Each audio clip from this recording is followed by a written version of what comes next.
Anticipation of the show put you on edge. The music shifts you, you can't get it out of your head.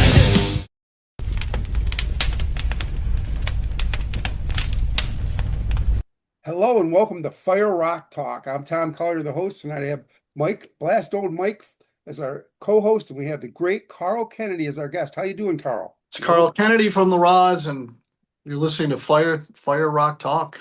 There you go, Carl. So let's get right into it. A brand new album out, Wild Dogs Unchained. Let's talk a little bit. I see it just released on the 13th, I believe, September 13th.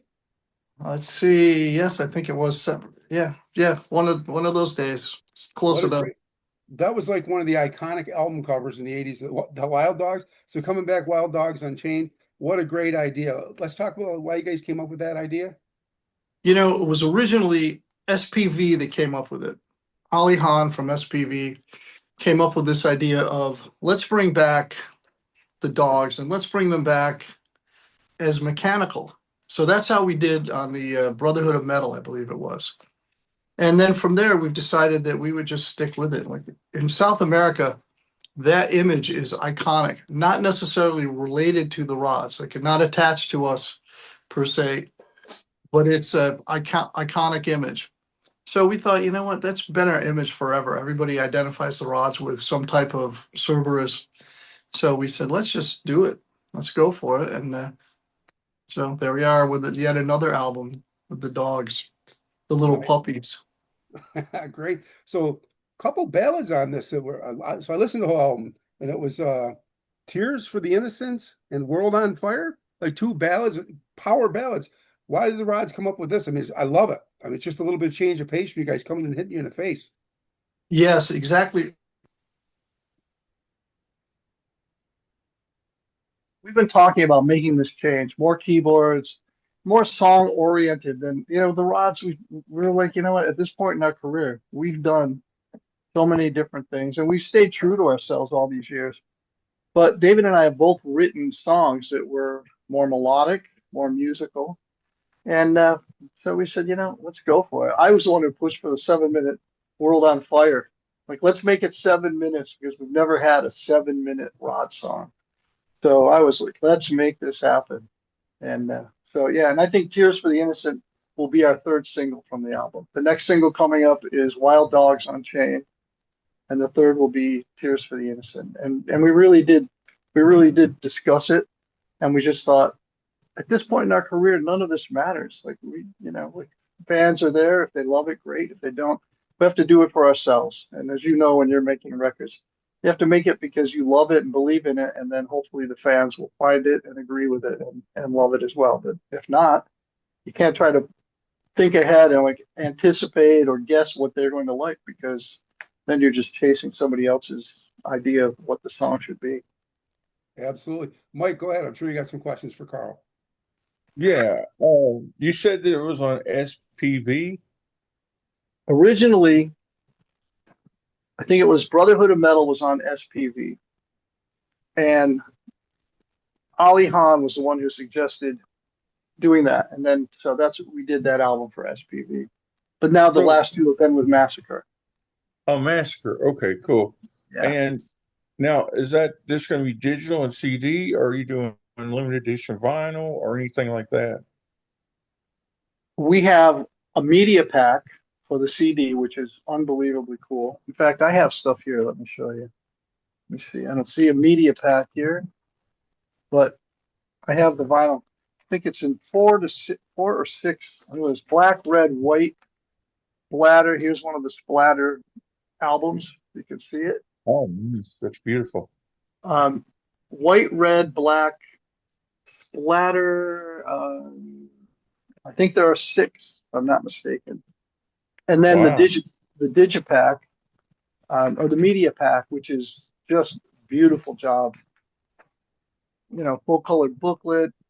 I wish I had one here. Sorry, I must have taken it out of the room. So yeah, Massacre's done it up right, and Plus, this is even though this is a single album, they've done a gatefold. Mm, So look at that cover.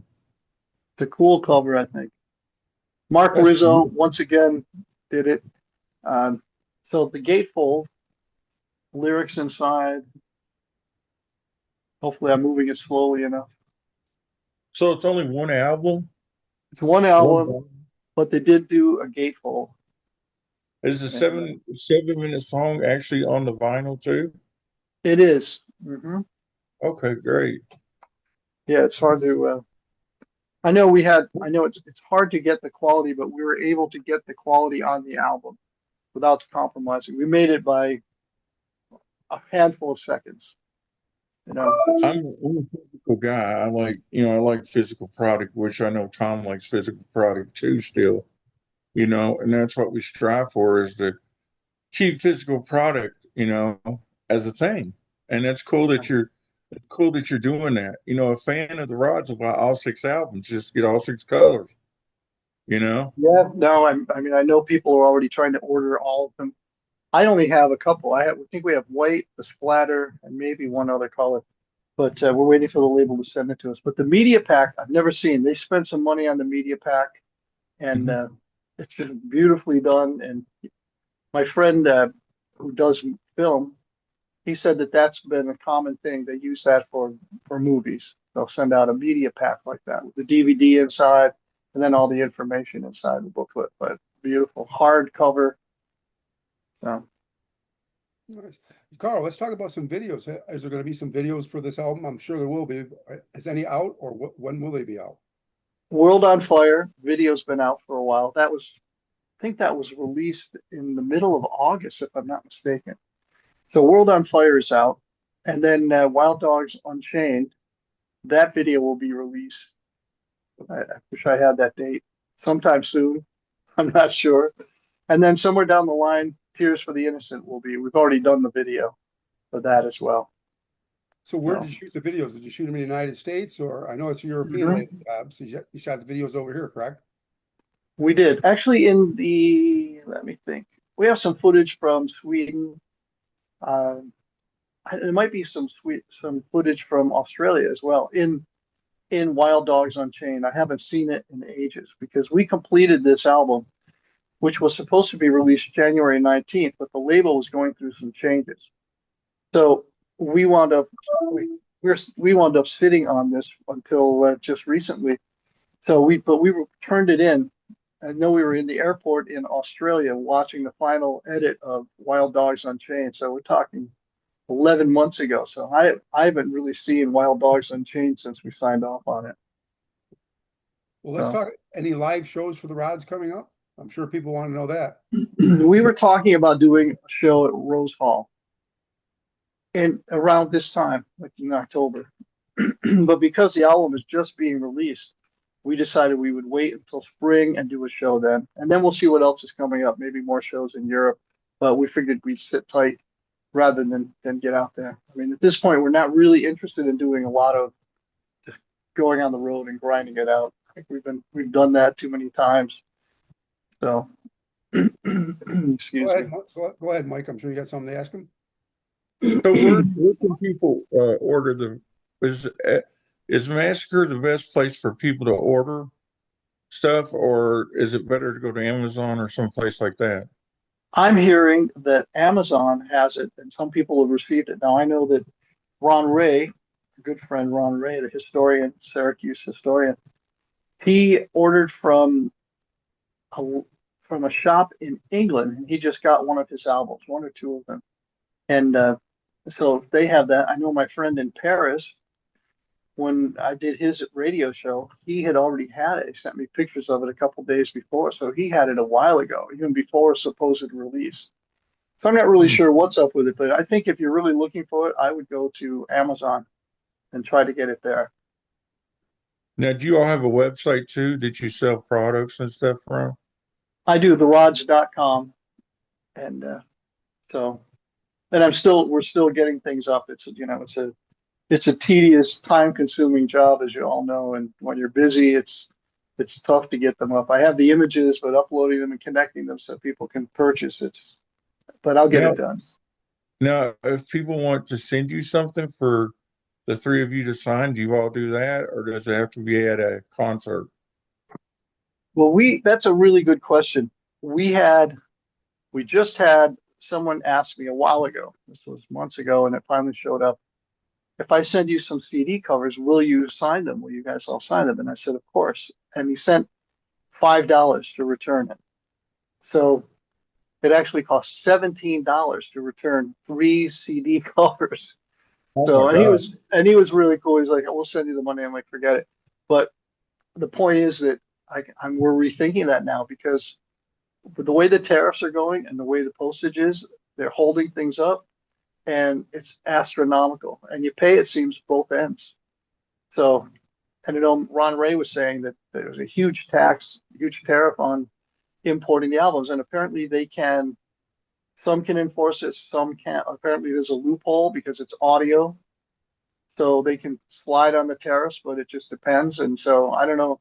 Well, the tariff thing's going to have to shake itself out. So right now, I wouldn't encourage anyone to send us something unless they wanted to pack a pile of American dollars in there for the return because it's expensive.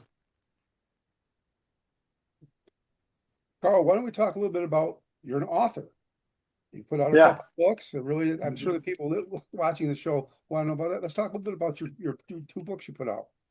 Well, the autobiography, Tales of a Wild Dog, that's my life story, and I wrote it for my daughter. And I've had 3 people contact me about doing it, and I tried to type it, and I tried to type, and there was no workflow. It wasn't I wanted it in my voice. And when you're typing, instead of going, "Yeah, man, that was really effed up," it was very unpleasant situation, because you're typing it and you're rethinking it and you're editing it in your mind. I'm like, that's not going to work for me. So Doc Harrington contacted me and he said, "I'll transcribe your audio files." I'm like, okay, let's go. So I thought it would take 2 months at the most to do this because I would take my phone and I would just say, okay, let's talk about, let's say, working with held hostage, guest sitting in on drums. Like, okay, yeah. So we do the rehearsals and blah, blah, and I would just dictate it, right? The whole thing and send it to him. And it was very easy. Dictate at a good audio program, just email, send it to him. So I thought 2 months, I'll be done with this. Well, it took 2 years. 2 years to get it done. And it was emotional and there were like highs, lows, and then editing.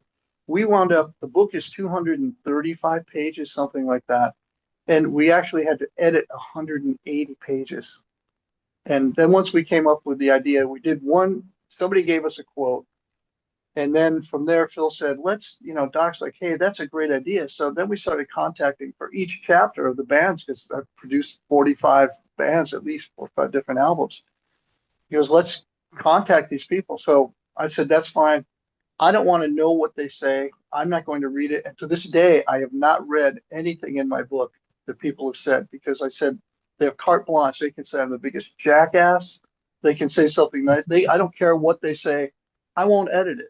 And so I decided not to read it because, if somebody's going, that guy's the biggest freaking jackass I've ever worked with and going off on me, then I might go, well, I did say I wouldn't edit it, but guess what? We're going to cut that out. So to this day, I haven't read it. But anyway, that added a lot of content. So then finally we got to the point where we have to cut all these pages. We wound up with New Haven Publishing, which was fantastic. I was thrilled. But Doc had to edit it. So I don't even know all that he's edited out of the book because I was so burned out after 2 years of doing it. I couldn't be involved in the editing. I'm like, I don't know what to take out. It's like the Bob Seger dilemma in the song, what to leave in, what to take out, very difficult. So, but anyway, and I know when my publisher emailed me and I opened it, she's in Sweden, and I opened it.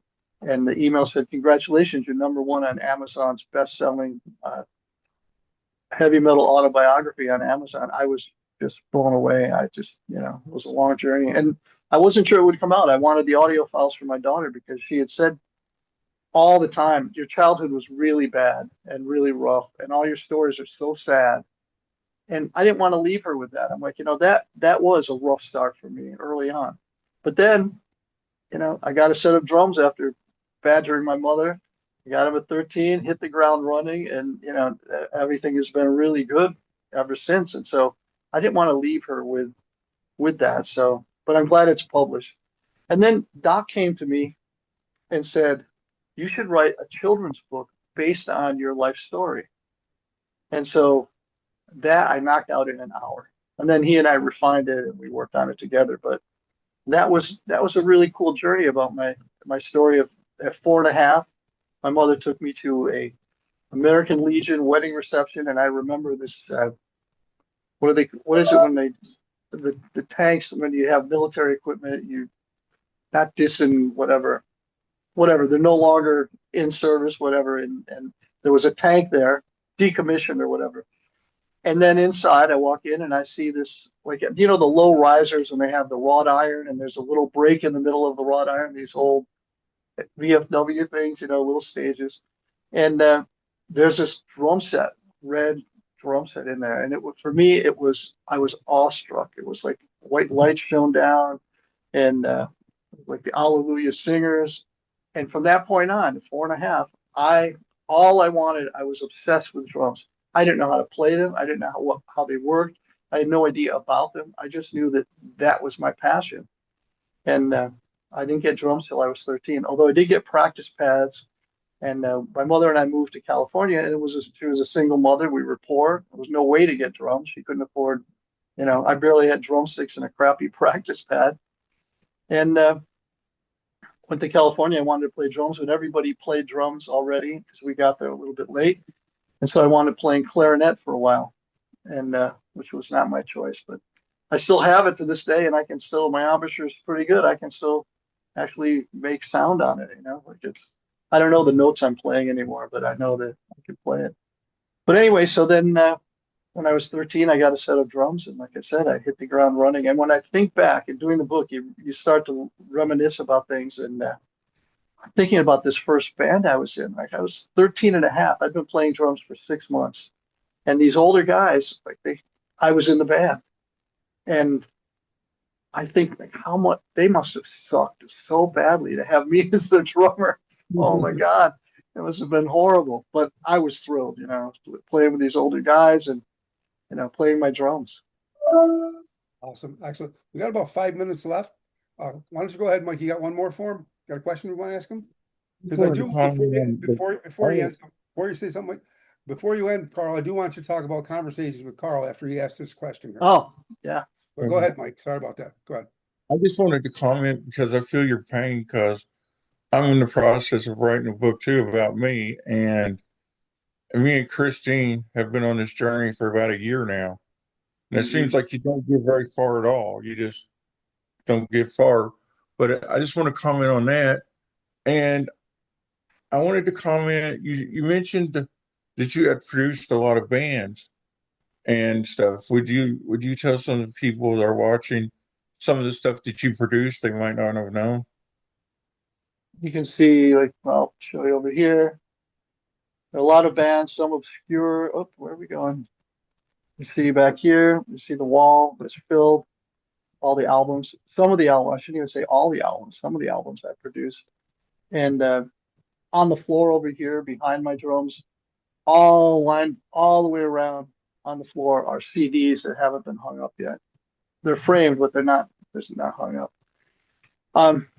So, I mean, there've been a lot of bands like Anthrax, Overkill, Blue Cheer, Possessed.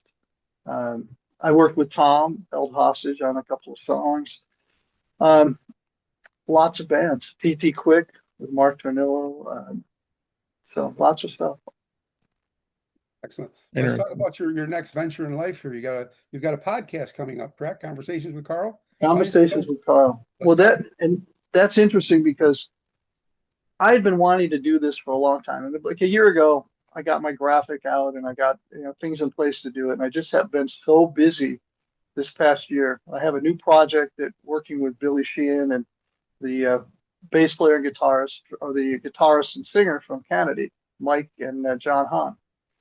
And so we're close to that. I think I sent you a couple of tracks. You got to hear them.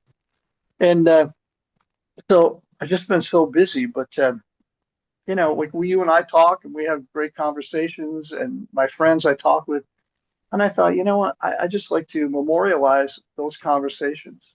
You know, not so much as an interview, but discussing what they're doing, how they're doing it, and all that. And I thought, you know what, that's what we'll do. And so now I'm at a point where I'm launching it, and I'll be starting to put up some of my my conversations. But it's a very informal conversation, and I mean, I think it's going to be diverse. It won't be all music, and it'll be just having a conversation with friends, basically. It's fantastic. So, Carl Canedy, The Rods, Wild Dogs Unchained. Again, tell people where they can buy that, Carl. TheRods.com, TheRods.com. And Mike, good luck with your book. I know it's not easy. I know it's emotional and it's tough, but don't give up. Keep going. Great to see you as usual. And hopefully we'll get to work together again soon. Yeah, it's I'll always see you fun soon. when I get to guest drums. So You definitely will. And thanks for doing that show with us too, that benefit. We That was raised enough fun. money to send that woman out to Texas to see her family. And it was oh, how nice. And boy, the crowd, it was unbelievable. The crowd went nuts for the band. I couldn't believe the ovation for the band. Yeah. And everybody seemed to really support her. So God bless you guys for doing that for her. no, thanks, Carl, for coming in out of state and saving us. We needed a drummer that day. You came in, didn't even rehearse with us, and went on stage. We'll talk to you again, my friend. Thank you so much. All man. right. Take care. Take care, Mike. Take care. You too, Carl. The music is blasting. The crowd comes alive.